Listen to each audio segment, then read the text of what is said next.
Mr. Tony Low, Chairman, Singapore School Sports Council, Mrs. Li Hui Feng, Chairman, Singapore Primary Schools Sports Council, principals, teachers, ladies and gentlemen, boys and girls, good afternoon. I'm happy to join you at the National School Games, NSG, opening ceremony for the Singapore Schools Sports Council and the Singapore Primary Schools Sports Council. Today marks the start of the school sports season for our students in 2019. I'm glad to join you this year as we mark the 60th anniversary of both councils.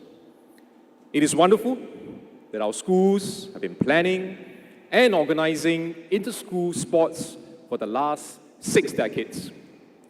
I would like to place on record our thanks to generations of educators, coaches, trainers, and students for your passion and continued support.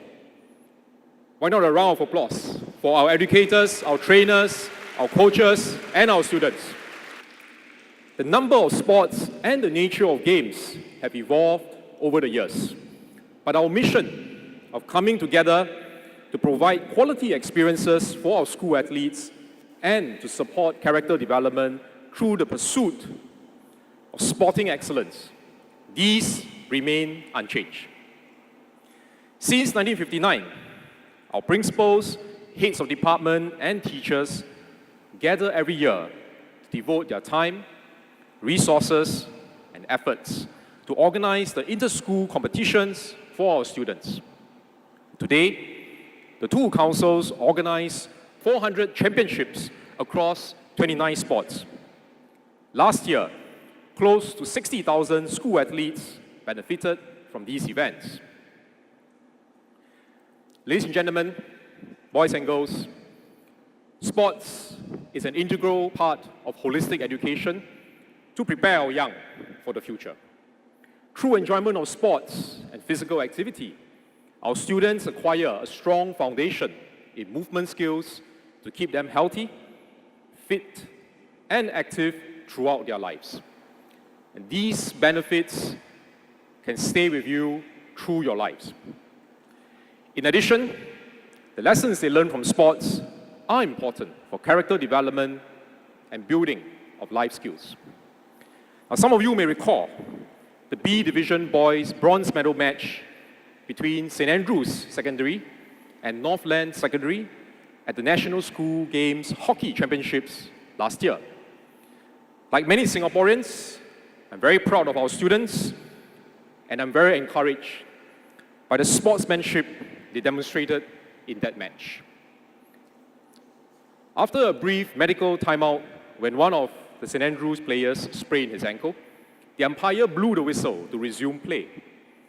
A defender from St. Andrews threw the ball over to Northland's players to resume. However, a miscommunication resulted in his teammate taking the ball and scoring a goal. The umpire allowed the goal, giving them a 2-1 lead against Northland. However, the Saints felt it was not right, as Northland's players were not ready when the goal happened. So St. Andrews requested for the umpire to overturn the goal. Northland went on to win the match that day. The Saints may have lost the match, but the team won the heart and respect of their opponents and the spectators for their sportsmanship. Well done to both teams. The pursuit of sports excellence provides a rich and dynamic learning opportunity for our students to develop character and acquire sound values. For example, they will develop discipline and determination through the rigors of sports training, while acquiring a lifelong desire for an active lifestyle and enjoyment of sports. They will cultivate a spirit of sportsmanship while striving for excellence and success. And they will gain a sense of achievement when they make progress and develop an intrinsic desire for improvement and mastery. They will learn from losses and defeat and develop the resilience to bounce back and try again. These life skills will benefit our students, whichever path they take in the future. So it is with this focus on the holistic learning for our children that our schools continue to offer a range of sports CCAs, regardless of their chances of winning. The value of having a CCA is not about winning medals and trophies, but to provide opportunities for our students to learn the sport and to enjoy the game.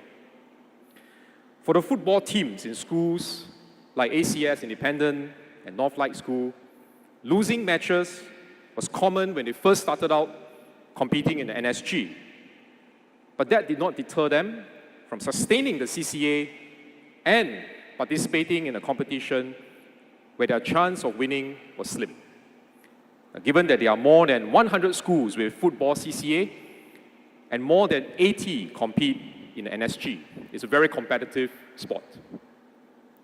But the spirit of striving, losing with grace, and bouncing back from setbacks are just as important, if not more important, than winning medals. Last year, when ACSI and Northlight could not qualify for the school Premier League for football, they readied themselves for the second-tier competitions and made it to the finals of the South Zone School Zonal League.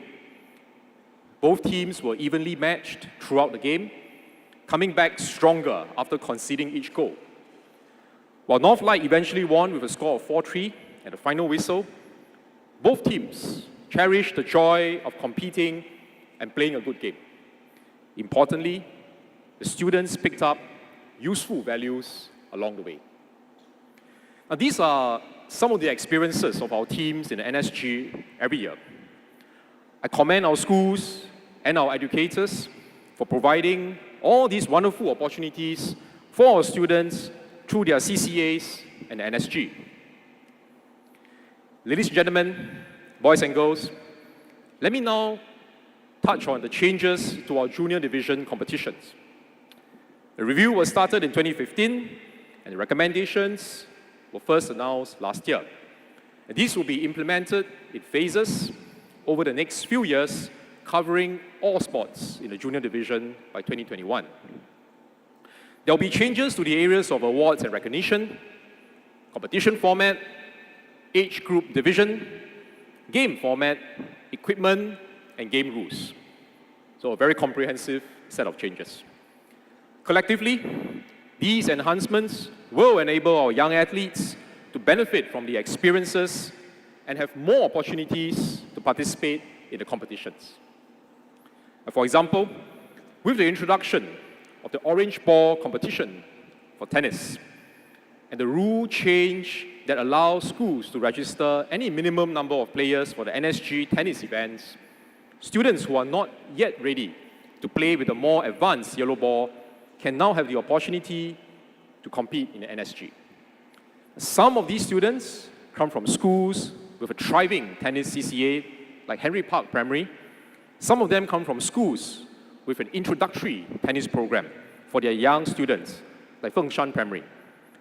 Now, to borrow a phrase from basketball legend Michael Jordan, just play, have fun, enjoy the game. I think that's really the most important. Have fun and enjoy the game. The organizing committees will be showcasing changes to 7 sports at the Sports Hub today. I encourage everyone to take a look at these changes, at these showcase sports, to learn more about the changes at the practice matches held in the OCBC arena later.